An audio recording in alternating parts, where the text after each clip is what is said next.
There's no joy without pain. There's no sunshine without rain. You need up and down. This is how the world works. As a man, you must build yourself. And I agree that society puts huge pressure on men, and it's time for men to perform. As a man, you either perform or you don't. There's no safety net. The men who say, I can't feel like it, cannot compete with the men who do not say that. And it is player versus player. The man who goes to the gym every single day, regardless of how he feels, will always beat the man who goes to the gym when he feels like going to the gym. And it's player versus player. A good man controls himself. I have absolute self-control. Emotional control is absolutely and utterly important as a man. You need to understand as a man, there are certain principles under which you act, regardless of how you feel. Bam. I can wake up in a terrible mood. Yes. I can wake up sad. I can ache. I can have a busy day, stressed, etc.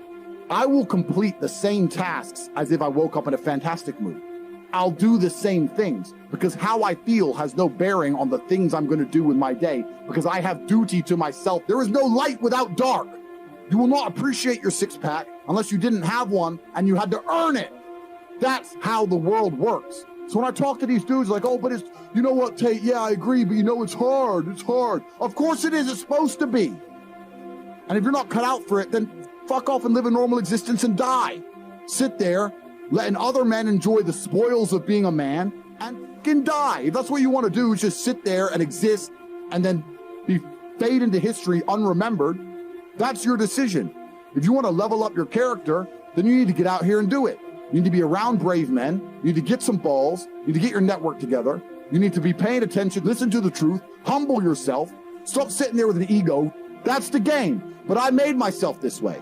I wasn't born this way. I absolutely and utterly made myself this way. And any single one of you men out here can do the same thing.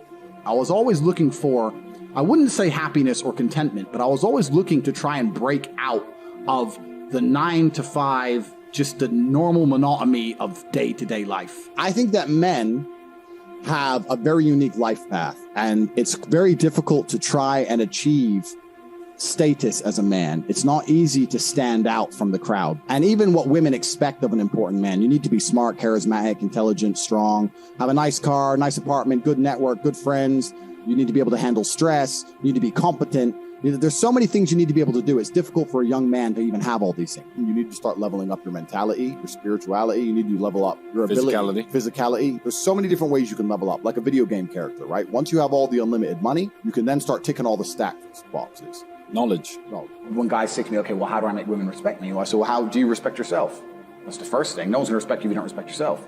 Do other men respect you? Like, how do you act in a way that commands respect from anybody? I say, look, if you focus on yourself and make yourself be who you are and being a high-value male, women will detect it and it won't be so difficult for you.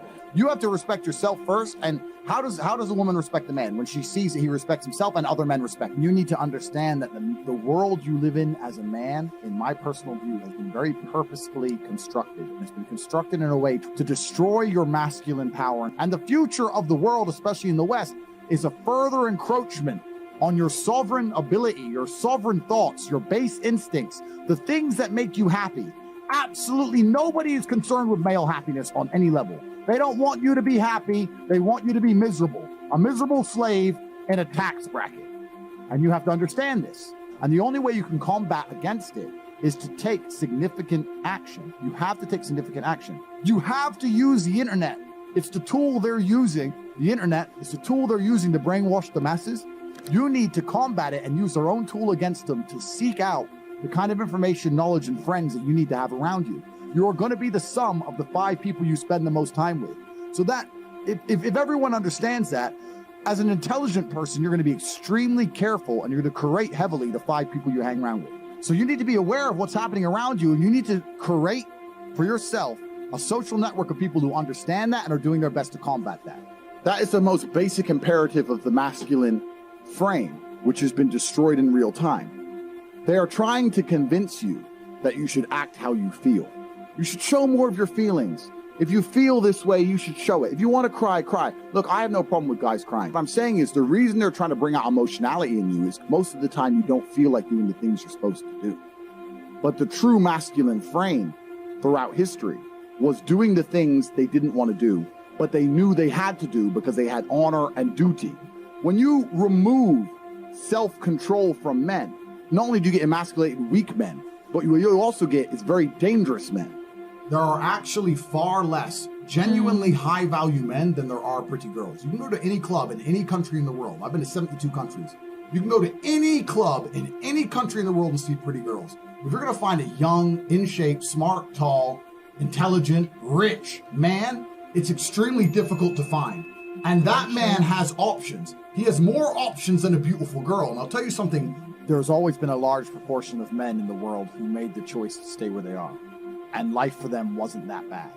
But as we reach the future and as time goes on, you're going to notice now that the people who don't chase having a masculine network, if they're not going to be excellent upon themselves and they're not going to be plugged into a serious circle of achievers, their life's going to become terrible.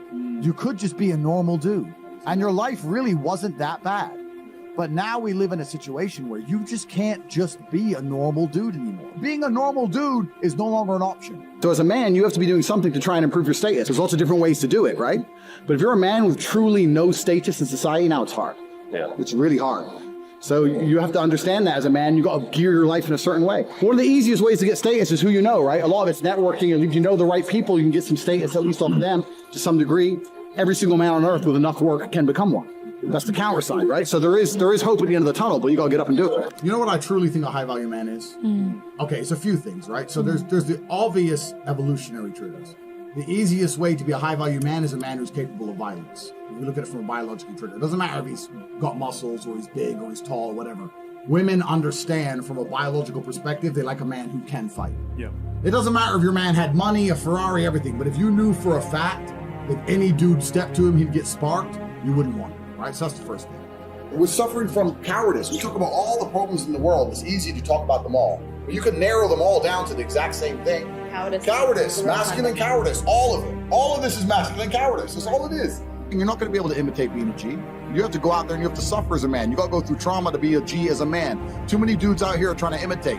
That's what all this is. You're talking about game. You're trying to be something you're not. The real game is to be the man. That's the game. As a man, you need to go through trauma. You need to go through difficult periods. You need to go through things which are extremely uncomfortable to become any kind of man of value. Every single woman on this panel, if you were to ask her to describe the kind of man she wants, she would describe a man who she thinks makes her feel safe, who is dominating, who is smart, who is charismatic, who is interesting, etc. You cannot be all of those things by accident. Any man who grows up with a very, very easy life, who never goes through anything, who's born with a silver spoon in his mouth, is the exact kind of punk which these women don't want to touch, right? As a man, you need to suffer and you will survive. You need to internalize it, not become a weirdo, accept that the trauma is what's going to make you strong enough to become the kind of man that's respected by society, and you can use it for your own advantage. As a man, if you have not been through extremely difficult processes, you're never going to be a high-value man. So when you ask me that question, the answer is an answer you're not hoping for, because likely you've been avoiding trauma your whole life. Life is difficult. Everyone has bad news all the time. Things happen to people, and things are going to happen to everyone. And even if you live the perfect life, you're still going to have bad experiences because everything's relative. When people talk about toxic masculinity and all this garbage, and we need to make men more feminine, that's not going to make men. It's not going to make the world safer. Yeah. Having a whole bunch of men who give in to their emotions instantly is going to create more monsters. The reality of masculinity is controlling your emotions. This is the reality of being a man. The tenets of masculinity since the dawn of time have been, I was afraid, but I did it anyway. Yeah. This is the tenets of masculinity. Courage. Yeah. That's what courage is. Yep. I was afraid to storm the beaches of Normandy, but I did it anyway. I was afraid to stay in the Titanic, but I did it anyway. This is the whole tenets of masculinity, and now they're saying, if you're afraid, just act afraid, be a pussy. I'm at a point now where I'm working for money's fruitless. I don't need it. Yeah. But I can't not do it. I have to. I don't know why I am exactly the way I am. Because I'm a very happy person, but I'm not content. Does that make sense? I'm very happy. I'm not miserable. I'm not depressed in any way. I'm super happy, but also I'm not content. There is no quick fix. There is no replication. There's no way you can falsify on a long enough timeline. So the answer is, if you want to be a man of distinction, you need to go and suffer. That's your answer. One of the only things in this world you can control is your state of mind. You can't control the weather. You can't control other people. You can't even control your health. One of the very few things in the world you have genuine control over is your state of mind. You decide if you're a disciplined person. You decide if you're a happy person. You decide if you're a depressed person. These are things that in real time you can affect in your brain. This is all you can control on Earth. If you can't control that, then you're just a feather in the wind. And life's gonna blow you around, and you might land somewhere good, you might land you don't. Nobody knows. I was a 4-time kickboxing world champion. For 12 years, I trained 5 hours a day, 6 days a week. And I was motivated to train probably about 25% of the time. The rest of the time I went because I am disciplined. Listen, life is extremely difficult as a man. It's very fucking hard. There is no way I can tell you to win unless you're a top tier man. I can't sit here and give you a cheat code that allows you to stay a loser and win. I can only tell you what I've done.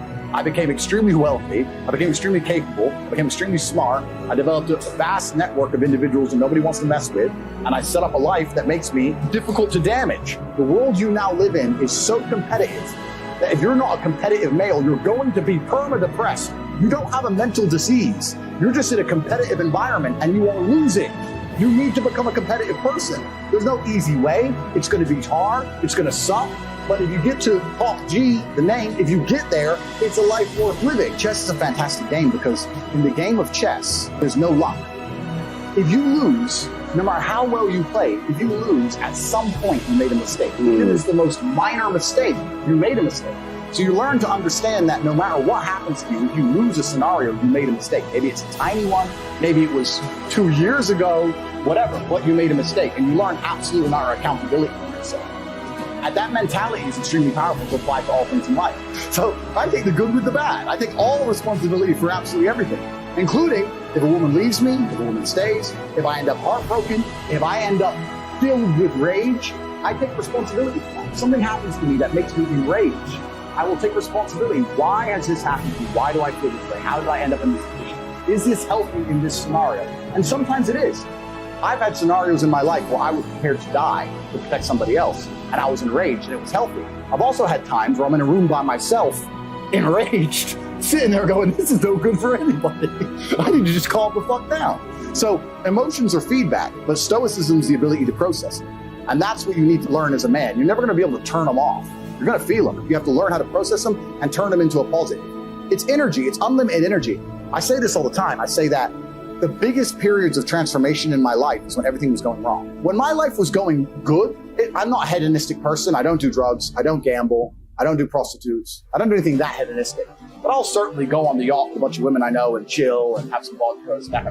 When life's smooth, then it's semi-hedonistic, pretty relaxed. But when I make my biggest progress, when I really change who I am and change the world, that's when everything's fucked. When things go wrong, or I'm feeling things I don't want to feel, or bad things are happening, that's when I'm like, okay, I currently cannot sleep. I've completed the day's tasks. I've tried to go to bed. I can't sleep. More shit has to be done. That's when the amazing things happen in my life.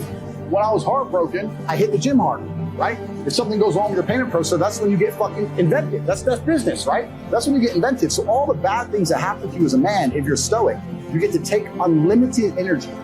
Heartbreak is unlimited energy. So is depression. So is rage. So is sadness. All these negative emotions they tell you to collapse behind.